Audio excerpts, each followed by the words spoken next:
ওই যে ছেলে, চল চল। কথাটা শুনে উপরের দিকে তাকালাম, দেখি ঈশিতা ম্যাডাম। আর কথাটা না বাড়িয়ে গাড়িতে বসে চালানো শুরু করলাম। ম্যাডামকে কলেজে নিয়ে যেতে হবে, আগে নিয়ে যাই তারপর কথা বলি আপনাদের সাথে। শোন, কলেজ শেষ না হওয়া পর্যন্ত এখানেই থাকবে, এসে যদি না পাই খবর আছে। জি ম্যাডাম। যত সব। তারপর ম্যাডাম চলে গেল। আসলে ম্যাডাম এমনই, এই তো 3 বছর আগেও ঠিক ছিল, কিন্তু গত 6 মাস ধরে ম্যাডাম কেমন যেন হয়ে যায়। আগে আমাকে তুমি করে বলতো, এখন তুই করে বলে। আগে ভালোভাবে কথা বলতো সবার সাথে, কিন্তু এখন রেগে রেগে কথা বলে সব ছেলেদের সাথে। তো অনেক কথা বললাম, আমার পরিচয় তো দিলাম না। আমি রাকিবুল হাসান, পড়ালেখাটা জানতে চাবেন না, পরে আমিই বলবো। আর ইনি হলেন ঈশিতা ম্যাডাম, পুরা নাম ঈশিতা নূর মায়াবতী, সবাই ঈশিতা বলে ডাকে, তাই আপনারাও তাই শুনবেন। সংসদ সদস্য মির্জা মোজাম্মেলের মেয়ে, একমাত্র মেয়ে। কিন্তু ম্যাডামকে দেখে মনে হয় না যে তিনি এত বড় নেতার মেয়ে। অহংকার, রাগ কোনোটাই ছিল না। কিন্তু ওই যে 6 মাস, ওই 6 মাসেই ম্যাডামের এত পরিবর্তন। ম্যাডামের ছুটি হয়ে গিয়েছে, ম্যাডাম একা একা আসছে। গত 6 মাস ধরে ম্যাডামের মুখে হাসি দেখছি না, তা কেন আমি জানি না, আর জানার চেষ্টাও করিনি। নেতার মেয়ে কখন কি করবে কে জানে, তাই কিছুই বলি না। ম্যাডাম এসেই, ওই গাড়ির গেট খুল, বাসায় যেতে হবে। আমি প্রতি উত্তরে কিছু না বলে গাড়ির দরজা খুলে দিলাম। ম্যাডাম বসার পরে দরজা লাগিয়ে আমি ড্রাইভিং করতে লাগলাম। গন্তব্য বাসা। বাসায় এসে পড়েছি।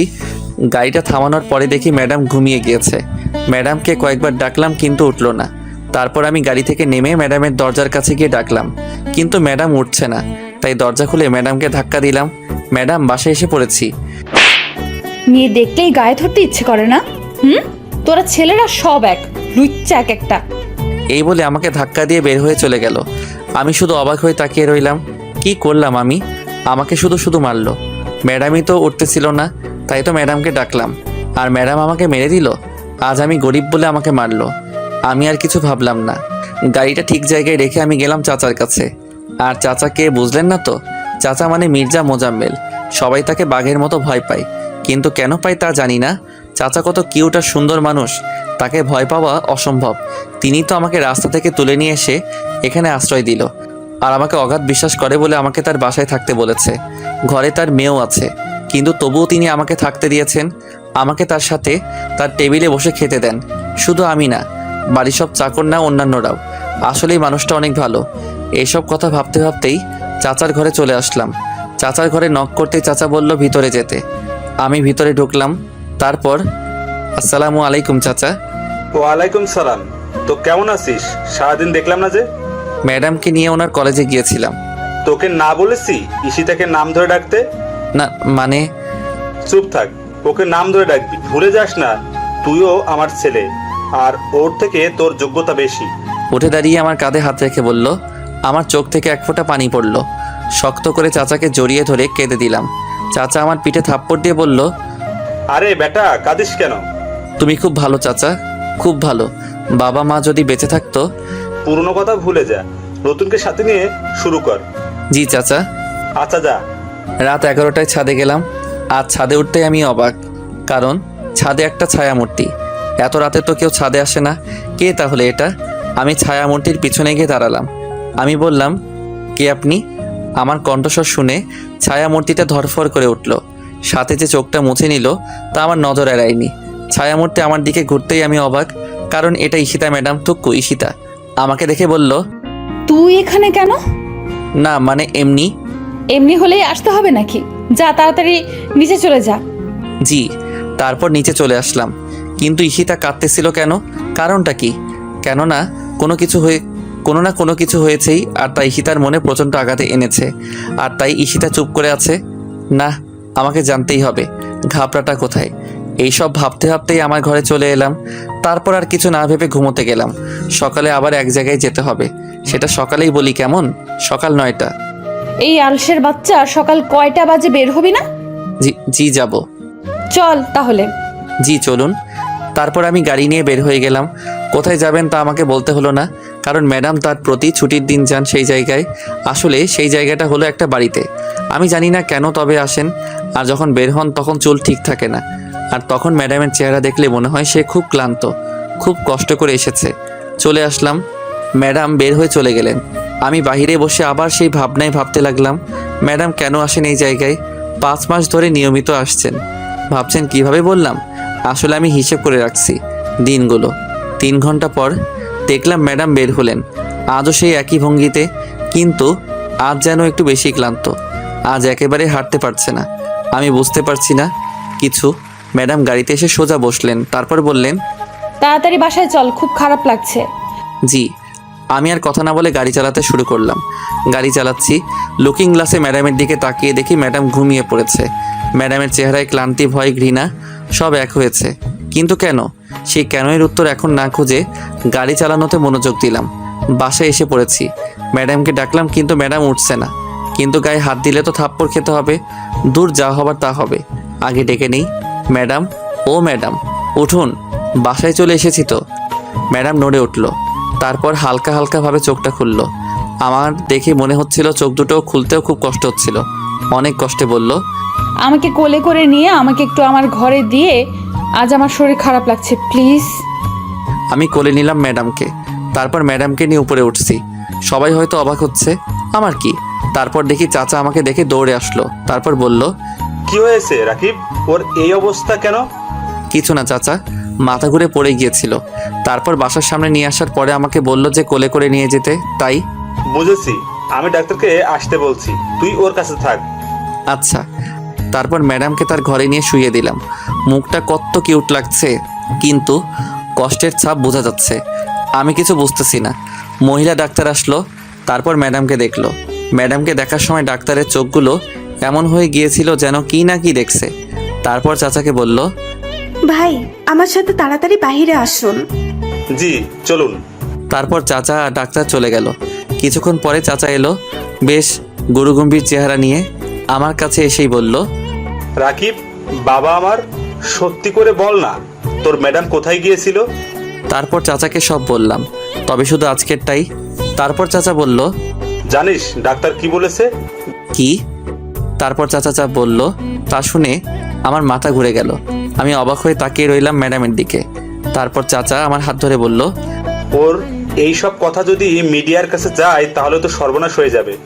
এমনি বিরোধী দলগুলো ক্যাসাল করতেছে, আবার যদি এই খবর পায় তো মিডিয়া পুরাই গরম করে ফেলবে।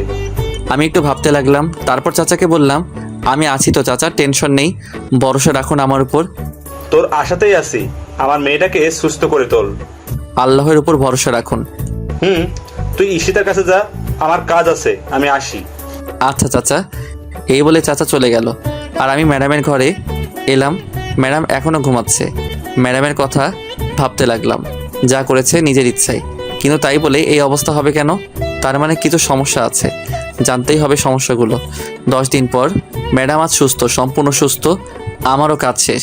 এই 10 দিন একটু কষ্ট হয়েছে, তবে ওইটা ব্যাপার না। ম্যাডামের জন্য এইটুকু করাই যেতে পারে। চাচা তো আর আমার জন্য কম করেনি। আমি আমার ঘরে শুয়ে আছি, এমন সময় ম্যাডামের আগমন। রাকিব, জি ম্যাডাম বলুন। ধন্যবাদ কেন? আমার সুস্থ করে তোলার জন্য। না না ম্যাডাম, ধন্যবাদ দেওয়ার কিছু নেই, এটা তো আমার দায়িত্ব। আর ম্যাডাম একটা কথা বলি। বল। আগে বলেন, থাপ্পড় দিবেন না? মারবো না, বল। আপনার এই অবস্থা কে বা কারা করলো? আমার এই প্রশ্নটা ম্যাডাম আশা করেছিল মনে হয়, কারণ ম্যাডাম আমার প্রশ্নটা শুনে অবাক হয়নি ঠিকই, কিন্তু ম্যাডামের মুখটা শুকনো হয়ে গেল। তারপর ম্যাডাম বলল, তার আগে বল, আমার একটা ভালো বন্ধু হবা? করুণার দৃষ্টিতে বলল ম্যাডাম। জি ম্যাডাম। ম্যাডাম নয়, ঈশিতা, আমরা বন্ধু না? আচ্ছা বাবা, ঈশিতাই। এখন বলো। তাহলে শোনো। ম্যাডাম বলতে শুরু করলো, অনার্স প্রথম বর্ষ, কলেজে নতুন। আমার বাবার পরিচয়টা গোপন করে আমি গিয়েছিলাম কলেজটাতে। আমি চাইনি যে আমার বাবার পরিচয়ে সব জায়গায় সুবিধা পেতে, তাই গোপন করা। 6 মাস পর আমার অনেক বন্ধু হয়। সুন্দরী ছিলাম বলে ছেলেরা প্রপোজ করতো, কিন্তু রিজেক্ট করতাম। এর মধ্যে লক্ষ্য করলাম একটা ছেলে আমার দিকে ট্যাপ ট্যাপ করে তাকিয়ে থাকে। আমি তাকালেই মুখটা ঘুরিয়ে নেয়। আমিও অনেক মজা পেতাম বোকা ছেলেটার এই কাণ্ড দেখে। এইভাবেই অনার্স দ্বিতীয় বর্ষে উঠলাম। ছেলেটাকে আমিও ভালোবেসে ফেললাম, কিন্তু ছেলেটা আমাকে কিছুই করে না। প্রতিদিন একটু সেজে যেতাম, কারণ আমি মনে করতাম আজও প্রপোজ করবে, কিন্তু ও করতো না। তবে একদিন হুট করে প্রপোজ করে ফেলে। আমিও অবাক হয়ে যাই। আমিও রাজি ছিলাম বলে প্রপোজটা অ্যাকসেপ্ট করে নিই।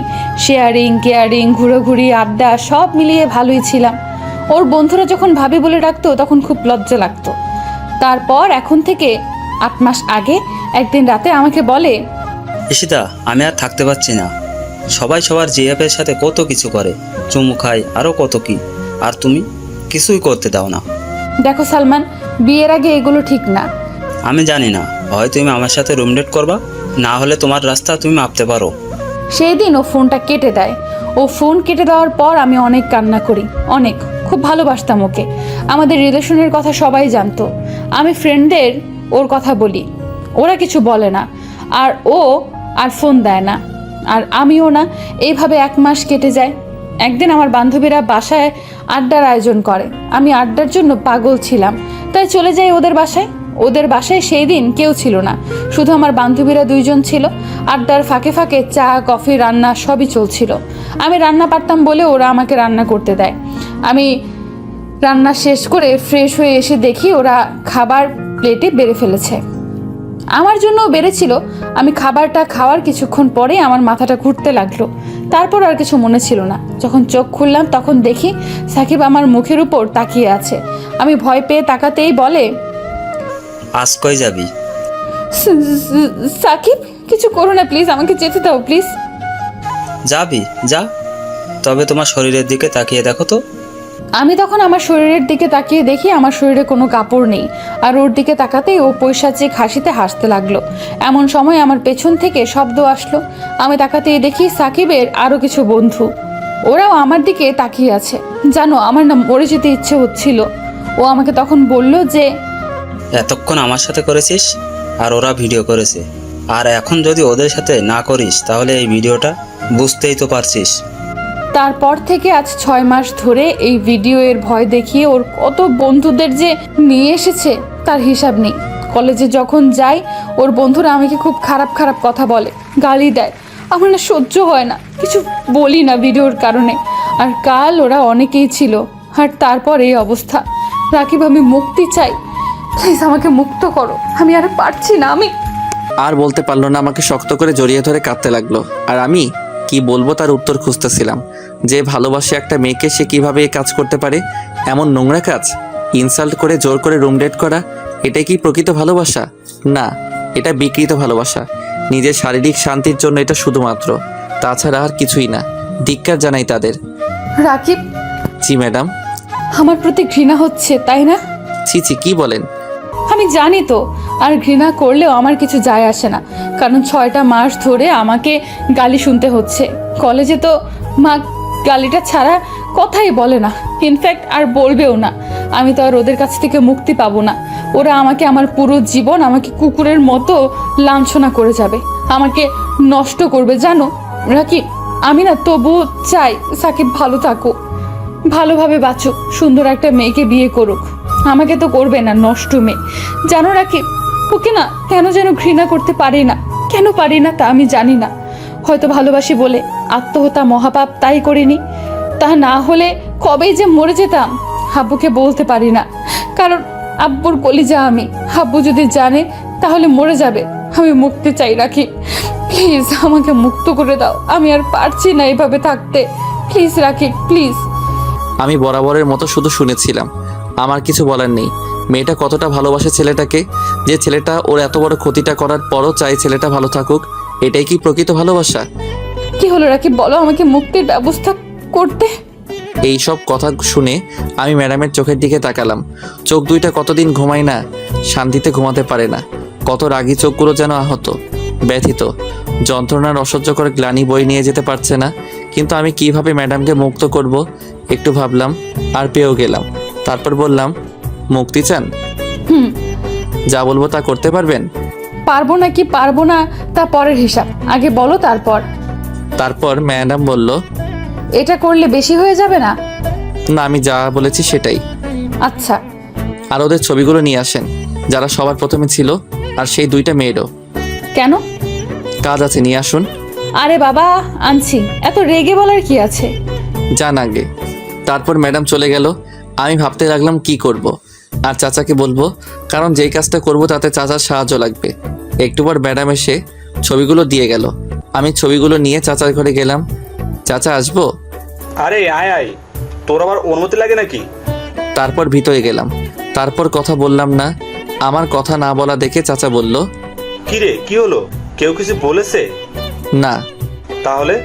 চাচা তোমাকে একটা গল্প বলবো, তারপর মতামত জানাবা। আচ্ছা বল। তারপর ম্যাডামের সাথে ঘটনাগুলো পুরোটা বললাম। বলা শেষ হবে, তারপর চাচার দিকে তাকিয়ে দেখি তার চোখেও পানি। তারপর চাচা বলল, মতামত না, কি বলবো? আমি এমন জায়গায় যদি আমি হতাম তাহলে শোনার সাথে সাথে ছেলেগুলোকে মেরে ফেলতাম, আর কষ্ট দিয়ে। যে ছেলেটা সবার আগে অভিনয় করেছে তাকে হাতুড়ি দিয়ে বাড়ি দিয়ে মেরে ফেলা উচিত, আর বাকিগুলোকে মেরেই ফেলতাম। আচ্ছা, আর একটা কথা বল আমাকে। কি চাচা? এটা কি গল্প না বাস্তব? বাস্তব, আর আমি প্রতিশোধ নিতে চাই। কিভাবে? তুমি যেভাবে বললা, বলো না চাচা, আমাকে সাহায্য করবা। করব, কিন্তু যার ঘটনা বললি তাকে দেখবি না। কিন্তু পরে? তুই এটা করতে চাস মানলাম, কিন্তু তোর কিছু লাগবে না। কিছু লাগবে মানে কি চাচা? বুঝলাম না তো। আয় আমার সাথে, আর হাসিব জিনিস নিয়ে আয়। তারপর চাচা আমাকে একটা রুমে নিয়ে গেল। হাসির কাপড়ে পেঁচানো একটা কিছু নিয়ে আসলো। তারপর চাচাকে দিল। চাচা কাপড়টা সরাতেই দেখি একটা রিভলভার। চাচা আমার দিকে তাকিয়ে হয়তো আমার অবস্থাটা বুঝতে পারছে, তাই মুচকি মুচকি হাসছে। তারপর আমার কাছে এসে বলল, নে এটা নে। কি হবে এটা দিয়ে? এটা দিয়ে ওদের শেষ করবি, কিন্তু ওদের এক গুলিতেও মারলে হবে না। ওদের মতো ছেলেদের কষ্ট দিয়ে মারতে হবে, আর তা কঠিন কষ্ট দিয়ে। এমন কষ্ট দিতে হবে যেন শয়তানও যেন কেঁপে ওঠে। জি চাচা। আর তোকে কিছু শিখিয়ে দিব, সেটা মেনে ওদের মারিস, তাহলে পুলিশ কেন, র্যাব আসলেও তোদের খুঁজে বের করতে পারবে না, বা পারবে না আসল খুনিকে। আচ্ছা তাহলে বলো। তারপর চাচা আমাকে বলল, কি বললো তা আপনাদের না জানলেও চলবে। তারপর চাচার কাছ থেকে বিদায় নিয়ে ম্যাডামের ঘরে এসে ম্যাডামকে সব বললাম, আর এটাও বললাম যে কাল যাব মারতে। একদিনে 70 জনকে মারব, সাথে মেয়ে দুটোকেও, কারণ ওরাও কম দোষী নয়। তারপর আমি আমার ঘরে এসে কালকের অপেক্ষায় থাকলাম। ভোর 5টা ম্যাডাম আর আমি বেরিয়ে পড়লাম, সাথে প্রয়োজনীয় জিনিসগুলো। প্রথমে যাব সাকিবদের বাসায়। সাকিব একা থাকে, ম্যাডাম আগে উঠে গেল। তারপর আমি, ম্যাডাম দরজা খোলাই রেখেছিল। ম্যাডামকে দেখি সাকিবকে জড়িয়ে ধরে আছে। তারপর সাকিব গেল ওয়াশরুমে। আমি তাড়াতাড়ি করে রিভলভারটা বের করে সাইলেন্সার লাগালাম। তারপর ওয়াশরুমের দিকে তাক করে থাকলাম। ম্যাডামের চোখে পানি, হয়তো ভালোবাসার মানুষটাকে আজ হারিয়ে ফেলবে বলে। আমি আর না তাকিয়ে থেকে সাকিব বের হতেই সাকিবের হাতে গুলি করলাম। সাকিব মাগো বলে চিৎকার দিল। তারপর ম্যাডামের দিকে তাকিয়ে দেখি তার ড্রেস চেঞ্জ। আমি অবাক হয়ে গেলাম, ড্রেস চেঞ্জ এত তাড়াতাড়ি করলো কিভাবে? আমি ভালোভাবে লক্ষ্য করতেই দেখি ম্যাডামের জামা নিচে পড়ে আছে। ম্যাডামের এক হাতে হাতুড়ি আর এক হাতে রান্দা। ম্যাডাম সাকিবের দিকে এগিয়ে যাচ্ছে। তারপর একটা কাগজ বের করলো। তারপর সাকিবকে লিখতে বলল। সাকিব ভয়ে তা লিখে ওর সাইন করে দিল, আর আমি সাকিবের বাঁ হাতে গুলি করি। সাকিব লিখে ম্যাডাম ওকে লাথি মেরে ফেলে দিল, আর বলতে শুরু করলো, সাকিব জানো, খুব ভালোবাসতাম তোমায়, খুব। তুমিই আমার সব ছিলে। তুমি যেদিন রুম ডেটের কথা বলো তখন আমার বেশি খারাপ লাগতো। আমাকে তুমি এড়িয়ে চলতা, তুমি না আমায় ভালোবাসতে। তুমি কিভাবে এটা পারলে সাকিব? আমি তোমাকে ভালোবাসতাম, তাই বলে এই নয় যে আমি আমার শরীরের অধিকার তোমায় দিয়েছিলাম। আমি তোমাকে কিস বা অন্য কিছু করতে দিতাম না। ইনফ্যাক্ট তোমাকে আমার হাত পর্যন্ত ধরতে দিতাম না। আর তুমি কিভাবে এই নোংরা কাজটা করতে পারলা? আমার সব কিছুর উপরে আমার স্বামীর অধিকার আছে, আমি তা মানি আর বিশ্বাস করতাম। আর তোমার জন্য তাকে ঠকাতে হবে আমাকে? তোমার বেঁচে থাকার অধিকার নেই। তোর মতো শয়তান বেঁচে থাকলে আরো অনেক মেয়ে নষ্ট হবে। এক ভয়ঙ্কর চিৎকার দিল সাকিব, কারণ ম্যাডাম সাকিবের 2 পায়ের ফাঁকে সজোরে বাড়ি মারে, আর ছেলে বলে তার প্রাণ এই একেবারে চলে যায়। তারপর ম্যাডাম রান্দা হাতে নিল। তারপর বলতে লাগলো, আমি তোকে ভালোবাসি না। এটা বলতে লাগলো আর কোপাতে লাগলো। আমি কিছু না বলে দেখতে লাগলাম। সাকিবের শরীরটা পুরো গরুর কাটা মাংসের মতো হয়ে গেছে, আর মুখটা ম্যাডাম হাতুড়ি দিয়ে বিস্টে একটা অবস্থা করে কাগজটা সাকিবের মুখে ছুঁড়ে দিয়ে চলে আসলাম। আর কাগজে লেখা ছিল আমি ধর্ষক। এভাবে 70 জনকে শেষ করলাম, সাথে ওই মেয়ে দুটোকেও। মেয়ে দুটোকে আরও কষ্ট দিয়ে মেরেছে ম্যাডাম। আর ভিডিওগুলো উদ্ধার করে বাসায় ফিরছি। ম্যাডাম আমাকে জড়িয়ে ধরে আছে আর কান্না করছে। আমি কান্নার কারণটা বুঝতে পারছি, তাই কিছু বলছি না। আমিও সময়ের সাথে তাল মিলাতে ম্যাডামকে জড়িয়ে ধরলাম। ম্যাডাম কিছু বলল না, তবে কান্নার বেগ বেড়ে গেল। আমরা বাসায় এসে পড়েছি। ম্যাডাম কোনো কথা না বলে দৌড়ে বাড়ির ভিতরে চলে গেল। আমিও আমার ঘরে এসে একটু ঘুমাতে চেষ্টা করলাম, আর ঘুমিয়ে পড়লাম। ঘুম ভেঙে গেল কেন তা জানি না। একটা অপরাধবোধ জেগে উঠছে মনের মধ্যে অন্যরকম একটা ফিল, তা ভাষায় বোঝানো যাবে না। আমি আর না ভেবে ফ্রেশ হতে গেলাম। ফ্রেশ হয়ে এসে চাচার ঘরে গেলাম। চাচার জিনিসগুলো তো দিতে হবে, তাই চাচার ঘরে গেলাম। চাচা আসবো? রাকিব আয়। চাচা এই যে তোমার রিভলভার আর বুলেটগুলো নাও। আরে আরে কি করছিস? আমি এইগুলো নিয়েছি তোকে নেওয়ার জন্য নাকি? তাহলে?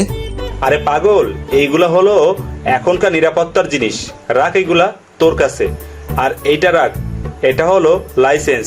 এটা দেখালে পুলিশ তোকে ধরবে না যদি দেখে। ও আচ্ছা। আচ্ছা রাকিব, একটা সত্যি কথা বলবি? কি চাচা? তুই আজ কার জন্য প্রতিশোধটা নিলি? সেটা জানা কি খুব জরুরি? হ্যাঁ। ঈশিতার। চাচা পানির গ্লাস নিয়ে পানি খেতে নিয়েছিল। ধূপ করে চাচার হাতের পানির গ্লাসটা পড়ে গেল। কারণ চাচা চমকে গিয়েছিল। কারণ কোনো বাবা যদি তার মেয়ের এইরকম বাজে একটা হ্যারাসমেন্টের কথা শুনে তাহলে চমকাবেই। কারণ মেয়ে বাবাকে আর বাবা মেয়েকে সবচেয়ে বেশি ভালোবাসে। চাচা আমার দিকে তাকিয়ে আছে। চাচার চোখ থেকে টুপ করে এক ফোঁটা পানি পড়লো। কাজের টেবিলের উপর চাচা উঠে দাঁড়ালো। তারপর আমাকে কিছু না বলে হাঁটতে লাগলো। আমি জিনিসগুলো নিয়ে চাচার পিছু যেতে শুরু করলাম। চাচা ইশতা ম্যাডামের ঘরে যাচ্ছিলেন। চাচা ম্যাডামের ঘরে ঢুকলেন, আর সাথে আমিও ম্যাডামের ঘরে ঢুকলাম। দেখলাম ম্যাডাম গুটিসুটি মেরে ঘুমিয়ে আছে। কত মায়াবী লাগছে ম্যাডামকে। চাচা ম্যাডামের কাছে যেয়ে ম্যাডামের কপালে একটা চুমু দিলেন। তারপর ম্যাডামের হাত ধরে কান্না করতে লাগলেন। চাচা রাজনীতি করেন। চাচাকে এভাবে আমি কখনো দেখিনি এভাবে ভেঙে পড়তে। চাচা এভাবে কান্না করছে আর ম্যাডাম জাগছে না। আমার খুব চিন্তা হচ্ছে। ম্যাডামের পাশে তাকিয়ে দেখি ঘুমের ওষুধ। তার মানে ম্যাডাম ওষুধকে ঘুমিয়েছেন, সহজে উঠবেন না। চাচা আমাকে ডাক দিল। রাকিব, জি চাচা। তুই আমাকে আগে কেন বলিসনি বাপ? তাহলে আমিই যেতাম খুন করতে। এমন নোংরা কাজ আমার মেয়েকে দিয়ে করিয়েছে, আর তুই আমাকে বলিসনি কেন? ঈশিতা ম্যাডাম বলতে নিষেধ করেছিল, তাই করিনি। আমার দুইটা কথা রাখবি। বলো চাচা। এক, তুই মাস্টার্সে ভর্তি হয়ে যা। আর কি চাচা? জানি না কথাটা তুই কিভাবে নিবি। আমাকে হয়তো স্বার্থপর ভাববি, কিন্তু বলছি ঈশিতাকে তুই বিয়ে করবি। দেখ, আমি তোকে জোর করব না। তোর ইচ্ছা। তোকে যখন আমি আমার বাড়িতে নিয়ে আসলাম তখন থেকে আমি ঠিক করে রেখেছিলাম, তাই ঈশিতার কাছাকাছি রেখেছিলাম যাতে ওকে বুঝতে পারিস। কিন্তু এই ধরনের ঘটনা আমি জানতাম না রে। তোর ইচ্ছে, তুই কি করবি? আমি রাজি চাচা। ভেবে দেখ রাকিব। আমার ভাবা শেষ চাচা। আচ্ছা, কাল সকালের মধ্যে তোর কলেজে ভর্তি হবার কাগজ পেয়ে যাবি। আচ্ছা চাচা। এই বলে চাচা চলে গেল। আমি কেন রাজি হলাম তা নিয়ে প্রশ্ন এসেছে নিশ্চয়ই। আসলে চাচা আমাকে রাস্তা থেকে কুড়িয়ে এনেছে। আমি চাচার কাছে না আসলে খারাপ পথে চলে যেতাম, কিন্তু চাচা থাকাতে তা হয়নি। যে চাচা আমাকে না চিনেন না জেনে আমাকে তার ঘরে জায়গা দিল, আর আমি সেই চাচার মেয়েকে চিনেও বিয়ে করতে পারবো না তার অ্যাফেয়ারের কথা জেনে। এতটা অকৃতজ্ঞ আমি হতে পারিনি, তাই রাজি হলাম। হতে পারে সে ধর্ষিতা। আলো আর আধারে মিলে না হয় গড়ে তুলব নতুন একটা পৃথিবী। সকালবেলা ঘুম থেকে উঠলাম। চাচা সকালে দেখা করতে বলেছিল, তাই দেখা করতে গেলাম। চাচা আমাকে কলেজে অ্যাডমিট করিয়ে দিয়েছে, আর তার কাগজই আমাকে দিয়েছে। আমি চাচার কাছ থেকে বিদায় নিয়ে চলে আসলাম। তারপর রেডি হতে লাগলাম। ম্যাডাম এখনও ঘুম থেকে ওঠেনি, তাই ম্যাডামকে ডাকতে ম্যাডামের ঘরে যেতে লাগলাম। চাচা দেখেছিল, আর দেখে একটু মুচকি হেসেছিল। আর কেন তা আপনারা জানেন। তারপর ম্যাডামকে দেখি পায়ের জায়গায় মাথা আর মাথায় জায়গায় পা, মানে বালিশে পা আর খাটে মাথা। চুলগুলো মুখের উপর পড়ে আছে। দেখতে পেতনির মতো লাগছিল। সেই পেতনিটাকে কি যেন বলে? মনে পড়েছে, চুলওয়ালি পেতনি। আপনারা আবার ওকে বললেন না কিন্তু। তারপর ম্যাডামের কপালে ছোট করে একটা চুমু দিলাম। তারপর ডাক দিলাম, ঈশিতা, এই ঈশিতা, ওঠো, কলেজে যেতে হবে তো, ওঠো। কোনো সাড়া নাই।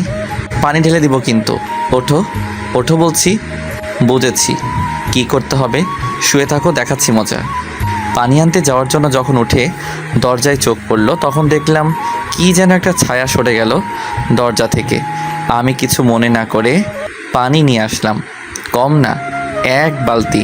তারপর ধূপ করে ঈশিতার শরীরের উপর মারলাম। পানিটা অনেক ঠান্ডা ছিল। পানির স্পর্শ পেতেই ঈশিতা লাফ দিয়ে উঠে চিৎকার দিতে যাবে, এমন সময় আমি ওর মুখে হাত দিয়ে দিলাম। ও আমার দিকে রাগী দৃষ্টিতে তাকিয়ে আছে, আর আমি ভিলেন মার্কা হাসি দিলাম। তারপর ঈশিতা, আব্বু।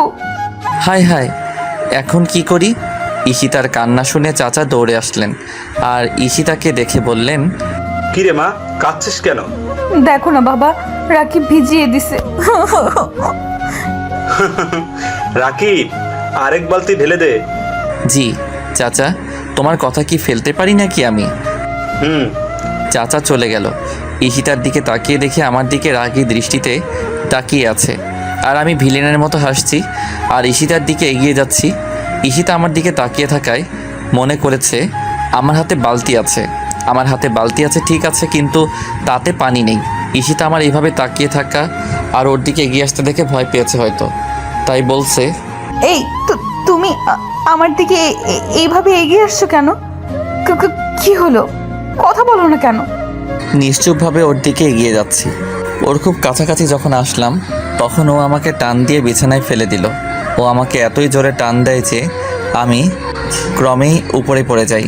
কিন্তু আমি ওর উপরে পড়লাম ঠিক আছে, কিন্তু আমি পড়তেই ওর ঠোঁটের সাথে আমার ঠোঁট এক হয়ে গেল। কিছুক্ষণ পরে ও আমাকে ধাক্কা দিয়ে ফেলে ঘরের একপাশে গিয়ে দাঁড়ালো। তারপর আবার আমার দিকে ফিরে তাকিয়ে আমার কাছে এসে আমার জামার কলার ধরে উঠালো, তারপর আবার ফেলে দিল। আমি পড়ে যাবার পর ও আমার উপরে উঠল, তারপর আমাকে বলল, পিচ্চি পণ্ডিত আমার, খুব পাজি হয়ে গেছো। এই বলে আমার গাল দুটো টেনে দিয়ে দৌড় দিয়ে পালালো। আমি একটু আগের ঘটনা মনে করার চেষ্টা করতেছি, কিন্তু মনে করতে পারতেছি না, তাই আর চেষ্টা করলাম না। আবার তো কলেজে যেতে হবে, তাই রেডি হতে গেলাম।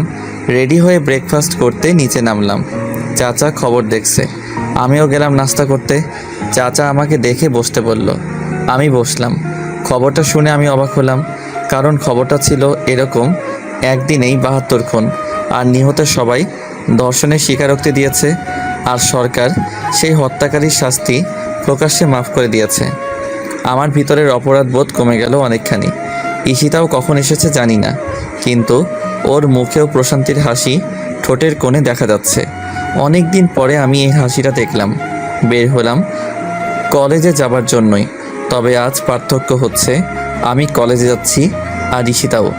আজ ঈশিতার ড্রাইভার না, বন্ধু হয়ে কলেজে গেলাম।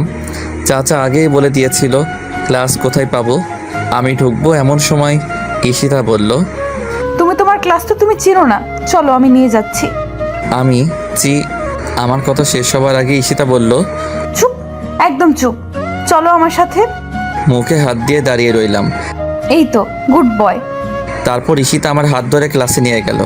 ক্লাসের সবাই অবাক, আর হবেই বা না কেন, সেমিস্টারে 6 মাস পরে কলেজে গিয়েছি, তার কি হবে। পরে ঈশিতাকে বিদায় দিয়ে ক্লাসে ঢুকলাম। ক্লাসে স্যার আসলো, তখন আমাকে দেখে বলল দাঁড়াতে। আমি দাঁড়ালাম। পরে আমাকে বলল, আমার প্রিয় ছাত্রছাত্রীরা, এই হলো তোমাদের নতুন বন্ধু রাকিবুল হাসান, তোমরা ওকে রাকিব বলে ডাকবা। হাই। তারপর ক্লাসের পর ক্লাস শেষ হয়ে গেল। কলেজ ছুটি হবার পরে ক্লাস থেকে বের হতে যাব, এমন সময় পিছন থেকে একটা মেয়ে আমাকে ডাক দিল। এই যে রাকিব, শুনছো? জি বলুন। আমরা কি পরিচিত হতে পারি? জি, আমি রাকিব। আমি রাইসা, আমরা তো ক্লাসমেট, তুমি করে বলি। আপনি বলতে পারেন, কিন্তু আমি তুমি করে বলতে পারবো না। কেন? এমনি। ও, আমরা কি বন্ধু হতে পারি? ঠিক আছে, এখন বাই। ওকে, ধন্যবাদ, বাই। রাইসাকে বাই দিয়ে আমি পিছনে তাকাতেই দেখি ঈশিতা এক দৃষ্টিতে তাকিয়ে আছে। আমি ঈশিতার কাছে আসতেই ঈশিতা বলল, উনি কে রাকিব?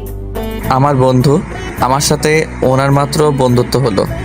ও, চলো বাসায় যাওয়া যাক। অবশ্যই। তারপর ঈশিতা আর আমি বাসায় চলে আসলাম। বাসায় এসে খেয়ে একটু ঘুমালাম। তারপর ঘুম থেকে উঠে গল্প লিখতে শুরু করলাম। গল্প লিখে পোস্ট করে ঘর থেকে বের হলাম ঈশিতার ঘরে যাবার জন্য। ঈশিতার ঘরে যেয়ে নক করলাম। ঈশিতা ভিতর থেকেই বলল, আসো রাকিব। তারপর আমি ভিতরে গেলাম। ভিতরে গিয়ে ঈশিতার দিকে তাকাতেই আমি ভয় পেয়ে গেলাম। ঈশিতার চোখ লাল হয়ে আছে, চোখের কোণে পানি চিকচিক করছে। ঈশিতা ওর দিকে এইভাবে তাকিয়ে থাকা দেখে আমাকে বলল, কিছু বলবা রাকিব? আমি এগিয়ে গিয়ে খাটের সামনে চেয়ার নিয়ে বসলাম। তারপর ঈশিতাকে বললাম, কি হয়েছে তোমার? কই কিছু না তো, আমার কিছু হয়নি তো, আর আমার কি হবে? ঈশিতা, মিথ্যা বলছো তুমি আমার সাথে? আমরা না ফ্রেন্ড? তুমি কষ্ট পেয়ে কান্না করছো, আর যার জন্য কান্না করছো তার কারণটা জানবার অধিকারও কি নেই আমার? না না, তুমি যা ভাবছো তা না। আসলে আমার না সাকিবের কথা খুব মনে পড়ছে, খুব মিস করছি। রাকিব, ওকে না খুব ভালোবাসি, খুব। জানো, কাল রাতে স্বপ্নে না ওকে দেখেছিলাম। কলেজে যেদিন ওকে প্রথম দেখি সেদিনের মতো একই হাসি, একই লোক, বোকা বোকা আর টমেটোর মতো কিউট গালগুলো নিয়ে হাসি খুশি একটা ছেলে। কিন্তু আর বলতে পারলো না, কেঁদে দিল। আমি কি বলবো তাই ভাবছি। ওকে সমবেদনা দেওয়ার মতো ভাষা আমার নেই। ওর হাতটা শক্ত করে ধরলাম, তারপর ওর চোখের পানি মুছে দিলাম। ও আমাকে শক্ত করে জড়িয়ে ধরে কান্না করতে লাগলো। কিছুক্ষণ যাবার পর ঈশিতা বলল, রাকিব, আমার একটা কথা রাখবা? বলো।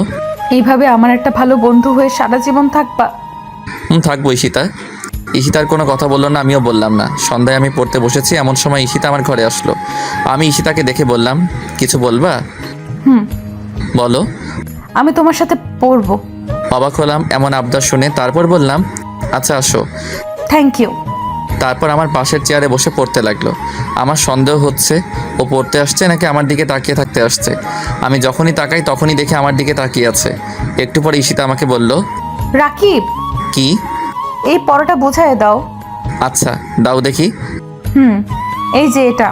তারপর আমি বইয়ের দিকে তাকিয়ে বোঝাতে লাগলাম। আমি বোঝাচ্ছি আর ও আমার দিকে হা করে তাকিয়ে আছে। এভাবে তাকিয়ে থাকতে দেখে আমার একটু রাগ হলো, তাই বললাম, এই তোমার সমস্যা কি? তুমি পড়া বাদ দিয়ে আমার দিকে তাকিয়ে আছো কেন? এই, তুমি আমাকে বকা দিলা?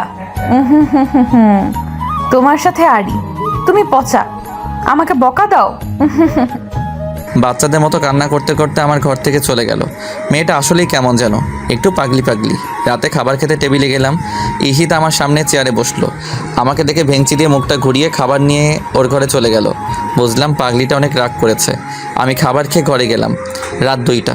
ঘর থেকে বের হলাম ছাদে যাব বলে। গভীর রাতে শহরের বাতাসটা ভালো লাগে, গায়ে শিহরণ ধরিয়ে দেয় বাতাসটা। ঢাকার এই সময়টায় সমস্ত নিস্তব্ধতা চলে আসে মনে। এক অন্যরকম অনুভূতি, সুখ সুখ অনুভূতি, যা সবাই চায়। আমিও নেই, রোজ রাতে নেই জোনাকি পোকার জিজি ডাক আর বাদুড়ের ছোটাছুটি দেখতে খুব ভালো লাগে। আমি ছাদে দাঁড়িয়ে আছি, এমন সময় কারোর পায়ের আওয়াজ শুনলাম। আমি পিছনে তাকাতেই দেখি ঈশিতা আসছে।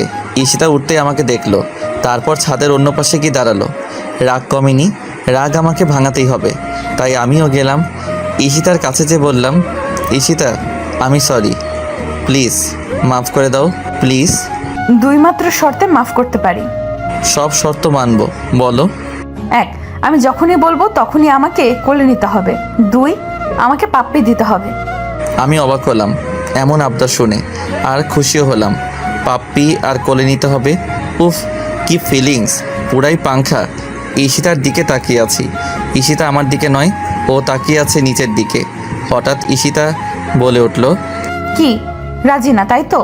না হলে নাই, আমি গেলাম। এই বলে চলে যেতে লাগলো। আমি আবুল হয়ে গেছি এমন কথা শুনে।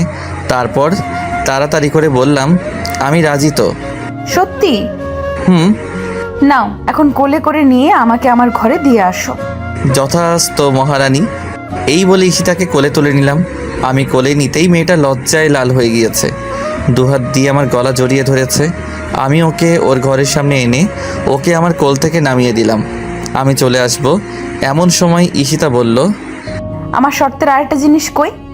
ও ভুলে গেছিলাম, সরি, এই নাও। থ্যাংক ইউ পিচ্চি পণ্ডিত, আমি জানতাম তুমি আমার কপালে কিস করবা। আমার ধাক্কা লাগলো। ও আমার নিকনেম কিভাবে জানলো তাই প্রশ্ন করলাম, তুমি এই নাম কোথায় পেলা? কেন? না মানে আমি তো তোমাকে আমার এই নাম তোমায় বলিনি। তাহলে? এত জানার দরকার নাই তোমার, তুমি ঘরে গিয়ে ঘুমাও। আচ্ছা। তারপর আমি পিছনে ঘুরে আমার ঘরে আসছি। এমন সময় ঈশিতা আমায় ডাক দিল। রাকিব, বলো। তুমি কি রাগ করেছো? না, রাগ করিনি। রাগ করবো কেন? এই রাকিব, আমার দিকে তাকাও, মাথাটা ওঠাও বলছি, ওঠাও। বলো। এই কি, তুমি আমার উপর অভিমান করেছো কেন? আমি খুব সরি গো, আমার পিচ্চিটা খুব ভালো। এই নাও, তোমাকেও একটা জিনিস দিলাম। আমার গালে কিস করলো। আমি শক্ট হয়ে গেলাম। হঠাৎ করে এমন হওয়ায় আমার সারা শরীর কাঁপতে লাগলো। আমি ঈশিতার দিকে হা করে তাকিয়ে আছি। আমার এমনভাবে তাকানো দেখে ঈশিতা বলল, এই পোলা হা করে তাকিয়ে না থেকে ঘুমাতে যাও। আচ্ছা। তারপর আমি আর কিছু না ভেবে ঘুমাতে গেলাম। এটা সেটা ভাবতে ভাবতে ঘুমিয়ে গেলাম। সকালে আমি ঘুম থেকে উঠলাম, তারপর নামাজ পড়ে ব্রেকফাস্ট করতে গেলাম। চাচাও আছে, চাচার সাথে কিছু কথা আছে তাই বললাম, চাচা আমি আলাদা থাকতে চাই। মাথা নিচু করে বললাম, কি? চাচা আমি নিজেই নিজের খরচ চালাতে চাই। তুই কি মনে করছিস আমি তোকে আমার নিজের ছেলে মনে করি না? তোকে কি আমি বোঝা মনে করি? না মানে তা না, আমি নিজে এখন থেকে চেষ্টা করি, দেখি কি করতে পারি। তোর ইচ্ছা, কিন্তু আমাদের ভুলে যাস না বাবা। কি যে বলো না চাচা, যেই দিন তোমাদের ভুলে যাব সেদিন আমিও আর এই পৃথিবীতে থাকবো না। এইসব কথা বলিস না, আর দোয়া করি তুই তোর আশা অনুযায়ী তুই যেন সাফল্য পাস। ধন্যবাদ চাচা। এই বলে চাচা নাস্তা না করে চোখ মুছতে মুছতে চলে গেল। হয়তো বেশি ভালোবাসে বলে আমার চলে যাওয়াটা মেনে নিতে পারছে না। কি জানি কেন কান্না করছে চাচা, কিন্তু আমার বাবা মায়ের পরে হলো আমার চাচা। খুব খুব খুব ভালোবাসি চাচাকে। না গেলে হয় না রাকিব। আমি চলে যাব ঈশিতাকে। এটা যখন বলতে এসেছি তখন ঈশিতা এই কথা বলল। তারপর আমি বললাম, প্লিজ তুমি না করো না। আচ্ছা যাও, তবে প্লিজ আমি কিন্তু মাঝে মাঝে যাব, তখন কিন্তু রাগ করতে পারবা না। আচ্ছা বাবা যেও, আমি এখন আসি। আচ্ছা, খোদা হাফেজ। খোদা হাফেজ। চলে আসবো এমন সময় ঈশিতা বলল, রাকিব শোনো। বলো। আমার সামনে এসে আমাকে খুব শক্ত করে জড়িয়ে ধরলো আর বলতে লাগলো, খুব খুব খুব মিস করব তোমায় রাকিব। আমিও মিস করব তোমায়। আমার চোখ থেকে পানি পড়লো কয়েক ফোঁটা। তারপর ঈশিতাকে ছাড়িয়ে নিয়ে আমি বের হয়ে গেলাম আমার গন্তব্যস্থানে। ও আপনাদের তো বলিনি আমি কোথায় যাচ্ছি। আসলে আমি অনেক দিন ধরেই চাকরির চেষ্টা করছিলাম, আর আল্লাহর রহমতে চাকরিটা পেয়ে যাই। আর তারপর বাসা ভাড়া নিয়ে নেই। আর বাকিটা তো আপনারা জানেনই। ও আমার বেতন 30,000 টাকা, আর মাস্টার্স শেষ করলে আরও বাড়তে পারে। আপনাদের সাথে কথা বলতে বলতে আমি আমার বাসায় চলে এসেছি। তারপর প্রয়োজনীয় জিনিসগুলো কিনতে গেলাম। সব কিনে বাসায় আসলাম। আর টাকা পেলাম কোথায় তা জানতে চান তো? আসলে অফিস থেকে 1 মাসের বেতন আগে দিয়ে দেয়, আর তা দিয়েই এইগুলো কিনলাম। ও অনেক কথা হলো, এবার রান্না করতে হবে। আসার সময় মুরগি আর চাল কিনে নিয়ে এসেছিলাম, আর আমি রান্না পারি তাই আর কোনো সমস্যা নেই। রান্না করলাম, গোসল করলাম, তারপর খাবার খেতে বসলাম। খাবারের এক লোকমা মুখে দিতেই চাচার কথা আর ঈশিতার কথা মনে পড়ে গেল। কত কথা হতো খাবার সময়, সাথে যারা কাজ করতো তারাও খেত। দেখে মনে হতো পুরোটাই যেন একটা পরিবার। খুব মিস করছি চাচাকে, খুব। আর ঈশিতা, আমি তো খাবার খাচ্ছিলাম, ঘড়ির দিকে তাকালাম। ঘড়ি দেখে আমি অবাক হয়ে গেলাম, কারণ আমি খেতে বসেছিলাম 3টায় আর এখন বাজে 4:30। অবাক হয়ে গেলাম। আমি এত সময় ভাবতাম, আবারও ফোনের শব্দ পেলাম। ফোনের স্ক্রিনে তাকিয়ে দেখি ঈশিতার ফোন, তাই তাড়াতাড়ি করে ফোনটা ধরলাম। ফোন ধরতে ঈশিতা বলল, এই কুত্তা বিড়াল ছাগল হারামি পচা ছেলে, তোরে কতগুলো ফোন দিছি, তুই ধরস নাই কেন? জানিস কত চিন্তা হয়েছে আমার? না মানে। চুপ, একদম চুপ, একটা কথা বলবা না। আগে বলো তুমি খেয়েছো রাকিব? তুমি খেয়েছো? এই তোমার সাথে ফ্রেন্ডশিপ হবার পর থেকে তোমাকে ছাড়া খেয়েছি না। তাহলে তোমাকে তো এর জন্যই ফোন দিলাম। আচ্ছা আমি খেয়ে তোমাকে ফোন দিচ্ছি। রাকিব, রাকিব শোনো না। বলো। আমাকে পাপ্পি দাও। কি? শর্তের কথা ভুলে গেছো? ও এই নাও। Thank you. এই বলে কেটে দিল। আসলেই পাগলি মেয়ে একটা, কখন যে কি করে। আর পাগলি না হলে কি এইরকম আবদার করে? পরের দিন সকালে উঠে আগে কলেজে গেলাম, কারণ আমি যে চাকরি করি তাতে একটা কাগজ লাগবে, তাই। না হলে আজকে থেকে জয়েন দিতাম। কলেজে গিয়ে প্রিন্সিপাল স্যারের কাছ থেকে কাগজটা নিয়ে চলে আসছি, এমন সময় পিছন থেকে ডাক এলো। রাকিব, পিছনে তাকিয়ে দেখি রাইসা। আমি রাইসার দিকে এগিয়ে গেলাম। রাইসা আমাকে বলল, কাল কলেজে আসোনি কেন? বাসা চেঞ্জ করেছি তো তাই। হঠাৎ বাসা চেঞ্জ করেছো কেন? চাকরির জন্য, চাকরি পেয়েছি তো তাই। তাই? ট্রিট কোথায়? চলেন তাহলে। না থাক, পরে নেওয়া যাবে। আচ্ছা, তোমার সাথে কিছু কথা ছিল, একটু শুনবা? বলো। আমার সাথে সারা জীবন ফ্রেন্ডশিপ রাখবা? আপনার সাথে সারা জীবন ফ্রেন্ডশিপ রাখবো। ধন্যবাদ তোমায় রাকিব। আর আসল কথা হলো আমার বিয়ে আগামী মাসের 12 তারিখে। তুমি কিন্তু অবশ্যই আসবা, না করতে পারবা না। ও খুব ভালো কথা, আমি আসার জন্য চেষ্টা করব।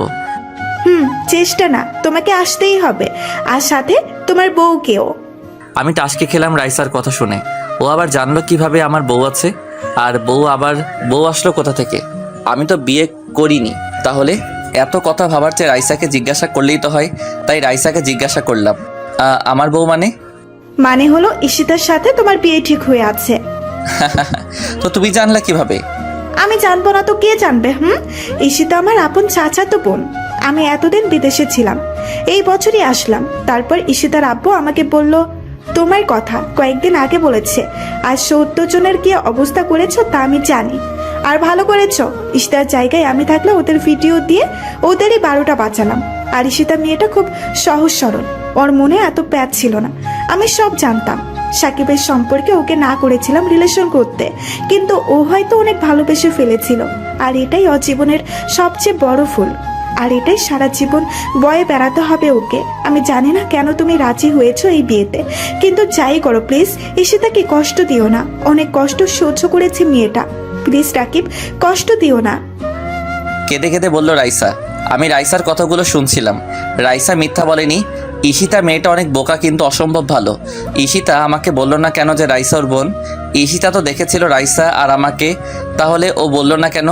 আমার ভাবার সময় রাইসা বলল, কি হলো, দাও কথা দাও। দিলাম কথা। ঈশিতাকে আমি কষ্ট দিব না।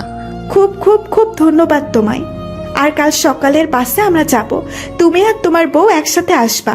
আর কয়টার সময় আসবা তা আমিই বলে দিব। এখন যাই, আল্লাহ হাফেজ। আল্লাহ হাফেজ। দুপুর 3:20 কফি বানিয়ে নিয়ে বারান্দায় আসলাম। ব্যস্ত নগরী, রাস্তাঘাট একটু শান্ত লাগছে। রাস্তায় গাড়ির এত চাপ নেই। গাড়িগুলো ছুটে চলছে আপন গতিতে নির্দিষ্ট গন্তব্যস্থলে। গাড়িগুলোতে হয়তো কারো প্রিয়জন, কারো বাবা অথবা কারো মা। কেউ বা যাচ্ছে কাজে, আবার হয়তো কাজ শেষ করে বাসায় ফিরছে। কিন্তু আর যাই হোক, সবারই নির্দিষ্ট গন্তব্য আছে। কিন্তু আজ আমার মনটা গন্তব্য ছাড়া ঘুরছে। হঠাৎ মোবাইলের আওয়াজে ভাবনার ছেদ পড়ল। কফির মগটা রেখে ফোনটা ওঠাতেই দেখি ঈশিতার ফোন। ওর কথাই ভাবছিলাম। তারপর ফোনটা ধরলাম। হ্যালো ঈশিতা, বলো। কান্নার শব্দ আসছে। হ্যালো ঈশিতা, তুমি কান্না করছো কেন? আমায় মাফ করে দাও রাকিব। আমি অবাক হলাম ঈশিতার কথা শুনে। ও তো কিছু করেনি, তাহলে মাপ চাচ্ছে কেন? কিছু বললাম না, শুধু বললাম, কেন?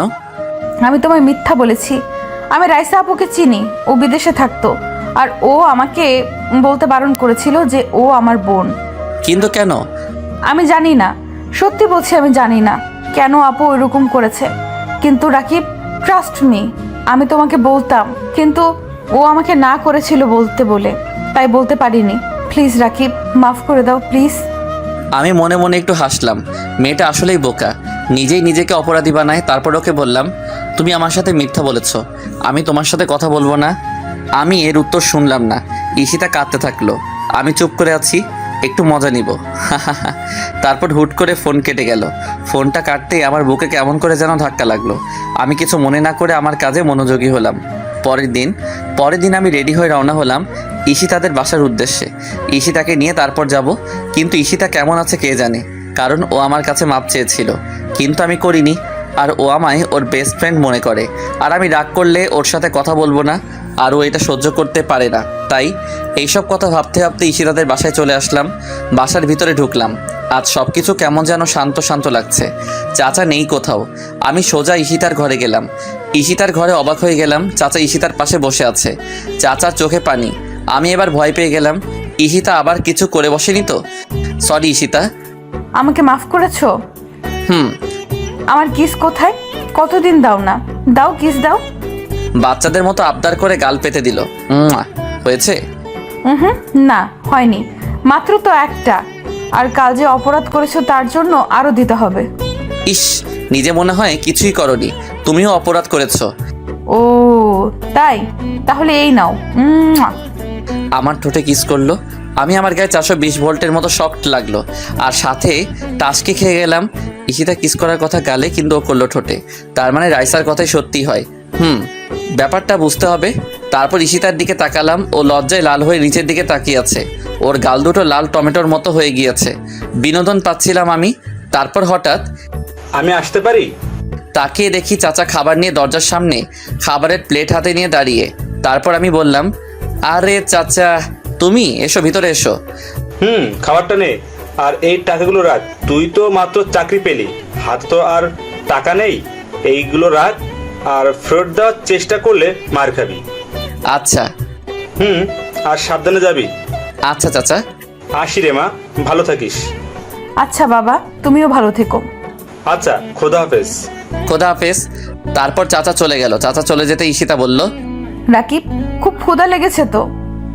হাত ধুয়ে এসো। তুমি হাত দাও। কেন? আরে, আমি কাটা বাঁচতে পারি না তো, যদি কাটা গলায় ঢুকে যায় তখন। ও, তাও তো ঠিক। যাও, হাত ধুয়ে এসে আমাকে খাইয়ে দাও। তারপর প্লেট রেখে আমি হাত ধুতে গেলাম। হাত ধুয়ে এসে ঈশিতাকে খাইয়ে দিতে লাগলাম। ওই, তোমার কতক্ষণ লাগবে? 50 মিনিট তো হয়ে গেল। আর একটু। দূর বাবা, এতক্ষণ যে কি করে কে জানে। তারপর অপেক্ষা করতে লাগলাম। পাক্কা 50 মিনিট হয়ে গেল, মহারানীর কোনো খবর নেই। তারপর 10 মিনিট পরে মহারানী বের হলো। ঈশিতাকে দেখে আমি আবার ক্রাশ নামক বাস খেলাম। ঈশিতা একটা কালো শাড়ি পরেছে আর মেকআপ করেনি। তাহলে এত দেরি হলো কেন? তাই একটু জিজ্ঞাসা করলাম, তোমার এত দেরি হলো কেন? দেরি হলো মানে সাজলা না, কিন্তু এত দেরি হলো কেন? আরে আমি শাড়ি পরতে পারি না, আর ইউটিউব দেখে পড়তেই তো এত দেরি হলো। ও চলো তাহলে। চলো। তারপর আমরা বাস স্ট্যান্ডে গেলাম। গিয়ে দেখি রাইসা অপেক্ষা করছে। তারপর আমরা বাসে উঠলাম। আমি আর ঈশিতা, রাইসা আর তার বাবা। ওর বাবা কেন আসলো বুঝলাম না। আমি আর ঈশিতা এক সিটে যাচ্ছি। যেতে যেতে কাল সকাল হয়ে যাবে। আমি বাসে ঘুমিয়ে পড়লাম। ঘুম থেকে উঠতেই আমি অবাক হয়ে গেলাম, কারণ আমি ঈশিতাকে জড়িয়ে ধরে আছি আর ঈশিতা আমাকে। তারপর ঈশিতাকে ছাড়িয়ে নিলাম। ঈশিতাকে ছাড়াতে ঈশিতা জেগে গেল। ঈশিতা আমাকে বলল, পানি খাবো রাকিব, পানি দাও। তারপর ব্যাগ থেকে পানি বের করে ঈশিতাকে দিলাম। ঈশিতা পানি খেয়ে আমাকে আবার জড়িয়ে ধরলো। আমি পানির বোতল রাখতে যাব, এমন সময় ঈশিতা আমাকে টান দিয়ে বসিয়ে বলল, এই দেখ, আবার যদি উঠিস তাহলে মার খাবি কুত্তা, চুপচাপ বসে থাক। আচ্ছা। ঈশিতা রেগে গিয়েছে, তাই আর কিছু বললাম না, বসে পড়লাম। আর ঈশিতাও আমায় জড়িয়ে ধরলো। ঈশিতার শরীর থেকে একটা মিষ্টি আসছে, সেই গন্ধ আমাকে। পরের দিন সকাল 10টায় রাইসার ডাকে ঘুম ভাঙলো। ঘুম থেকে উঠতে রাইসা বলল, আমরা এসে পড়েছি। তাই ঈশিতাকে ঘুম থেকে জাগিয়ে তুলে বাস থেকে নামলাম। তারপর ঈশিতার মুখ ধুয়ে দিয়ে আমার মুখও ধুলাম। পরে রাইসা অটোতে করে ওদের বাসায় নিয়ে এলো। বাসায় ঢুকে সবার সাথে পরিচিত হলাম। তারপর রাইসা আমাকে আর ঈশিতাকে পাশাপাশি আলাদা রুম দেখিয়ে দিল। তারপর ঘরে এসে ফ্রেশ হয়ে নিলাম। পরে একটা ঘুম দিলাম। তারপর হঠাৎ পানির ছিটা আমার মুখে পড়ায় আমার ঘুম ভেঙে গেল। তারপর তাকাতেই আমি অবাক হয়ে গেলাম। ঈশিতা শাড়ি চেঞ্জ করেছে, মিষ্টি রঙের একটা শাড়ি আর হালকা মেকআপ। এক কথায় মিষ্টি মেয়েটাকে মিষ্টি পরীর মতো লাগছিল। আমার এইভাবে তাকিয়ে থাকা দেখে হয়তো ও লজ্জা পাচ্ছিল, তাই আবার আমার মুখে পানি মেরে দৌড়ে পালালো। আমি একটু হাসলাম। মেয়েটা একদিনে কেমন করে চাঞ্চল্য হয়ে গিয়েছে, ভালোই লাগছে। ফ্রেশ হয়ে বাইরে বের হলাম। কাল গায়ে হলুদ, তাই আজ সব কিছু গোছাবার তোড়জোড় চলছে। আমি আনন্দের সহকারে তা উপভোগ করতে লাগলাম। আস্তে আস্তে বিয়ের দিন এসে পড়লো। রাইসা আর তার বর আবিরের বিয়ে হয়ে গেল। বিয়েতে যখন রাইসা কবুল নামক 3 গোল্ডেন ওয়ার্ডস বলছিল, তখন ওর চোখে পানি দেখেছিলাম। হয়তো চিন্তা করছিল ছেলেটা কেমন, বিয়ের পরে ওর সাথে ম্যাচ করবে কিনা, বা ছেলেটা ভালো হবে কিনা। অবশ্য আমি আমার সোর্স আর মাধ্যমে খবর নিয়েছিলাম ছেলেটা ভালো, শুধু ভালো না খুব ভালো। সেটা অবশ্য রাইসাকে বলেছিলাম, কিন্তু নিজের তো চিন্তা হয়, তাই হয়তো করছিল। বিয়ে শেষ হয়ে গেল। রাইসাকে নিয়ে চলে গিয়েছে। যাওয়ার সময় রাইসা শুধু এতটুকুই বলেছিল আমাকে, ঈশিতার চোখের এক ফোঁটা পানিও যেন মাটিতে না পড়ে, আর যদি পড়ে তাহলে দেখো কি করি আমি তখন এমন করলাম যে রাইসা কান্নার মাঝেও হেসে দিয়েছিল। এমনকি শুধু রাইসা না, যারা যারা এখানে ছিল তারা আমাদের কথা না শুনলেও আমার মুখ দেখেও হেসে দিয়েছিল। তারপর রাইসা ঈশিতার কানে কানে কী যেন বলল, তারপর চলে গেল। রাইসার বিয়ের একদিন পর আমরাও চলে আসলাম। তারপর থেকে আবার সেই পুরনো রুটিনে চলতে লাগলাম। সপ্তাহে একদিন কলেজে যাবা, ঈশিতার সাথে ঘোরা, রাতে কথা বলা, মেসেজিং করব, শেয়ারিং কেয়ারিং, মজা মাস্তি আড্ডা, এইভাবে চলে গেল 2 বছর। 2 বছর পর আজ অফিসে যাওয়ার জন্য বের হব, এমন সময় ফোন বেজে উঠলো। ফোনটা তুলে দেখি চাচার ফোন। তারপর ফোনটা ধরলাম। আসসালামু আলাইকুম চাচা। ওয়ালাইকুম। তো 2 বছর তো হয়ে গেল, কি ভুলে গেলি নাকি? না চাচা, ভুলি নাই, মনে আছে। হারামজাদা, চাচা না বাবা বলবি, বাবা। আচ্ছা, বাবা বাবা বাবা। আজ রাতে বিয়ে বড় করে করব না, বাসায় কাজে ডেকে বিয়ে পড়াবো আর এতিমখানার মসজিদে মিলাদ পড়িয়ে দিব। চাচা, এটা ভালোই হবে। আবার চাচা? না থুকু বাবা। আল্লাহ হাফেজ। আল্লাহ হাফেজ। ফোনটা কেটে দিলাম। চাচার প্রতি সম্মান আমার আবার বেড়ে গেল, কারণ চাচা লোক খাওয়ানোর মতো অযথা টাকা নষ্ট করার চেয়ে এতিমখানায় দিচ্ছে। স্যালিউট চাচা। ওয়ালাইকুম আসসালাম। তারপর ঈশিতাকে নিয়ে চলে আসলাম। বিয়েটা হয়ে গেল। ঈশিতাকে নিয়ে আমার বাসায় আসলাম। আর ভাবছেন ঈশিতা আগে থেকে জানতো? আসলে তা না। ঈশিতাকে চাচা তুক্কু বাবা বলেছিল আজকেই। আমি জানি ঈশিতা আমায় ভালোবাসে, তাই না করবে না। কিন্তু ঈশিতাকে বাবা অনেক কষ্টে রাজি করিয়েছিল। ঈশিতা যখন রাজি হচ্ছিল না, তখন বাবা নাকি বলেছিল যে 2 বছর আগে থেকেই ঠিক করা। তখন নাকি ঈশিতা রাগী গলায় বলেছিল আমি রাজি। আর রাকিবের খবর আছে, বাবা আমাকে এই নিয়ে সাবধান করেছিল। ঈশিতার কিছু বান্ধবী এসেছিল ঈশিতার সাথে। তারা ঈশিতার সাথে কথা বলা শেষ করে যাবার সময় আমাকে বলল, বিড়ালকে আপনার মারতে হবে না, আজকে বিড়ালই আপনাকে মেরে দিবে। এই বলে ওরা হাসতে হাসতে চলে গেল। আমি ওদের এই কথার মানে ভালোভাবেই বুঝতে পেরেছি। তারপর আমি আমার বাসর ঘর আজ আমার জন্য জমের ঘর বললেও ক্ষতি নেই। ঈশিতা যেইভাবে ফায়ার হয়ে আছে, তাতে করে ফায়ার সার্ভিস এসেও ওর আগুন নিভাতে পারবে কিনা সন্দেহ আছে। তারপর ঢুকলাম, ঢুকতেই আমি অবাক, এ কি বউ কই? আমার পাশে তাকাতেই দেখি ঈশিতা আর্জেন্টিনার জার্সি আর ট্রাউজার পরেছে, আর ট্রাউজারটাও হাঁটু পর্যন্ত। ওকে এই অবস্থায় দেখে আমার নিজেরও লজ্জা লাগছিল। আমাকে দেখেনি, আর যখন আমাকে দেখলো তখন বলল, ওই কি হইছে, এমন ভাবে তাকিয়েছিস কেন? বাবু হইছে থুক্কু, কিছু না। বাবু কোথায়? এখনো হইলই না আবার বাবু। আর তোর কপালটা আজ ভালো যে আর্জেন্টিনার খেলা আছে, না হলে তোর খবর ছিল। যাই হোক, এখন লক্ষ্মী ছেলের মতো আইসক্রিম এনে দে, খাবো আর খেলা দেখবো। রাত 1টা বাজে, আইসক্রিম কোথায় বাবা? কি রাত 1টা? খেলা তো শেষ। আব্বু, খেলা শেষ, আমাকে আগে বললো না কেন?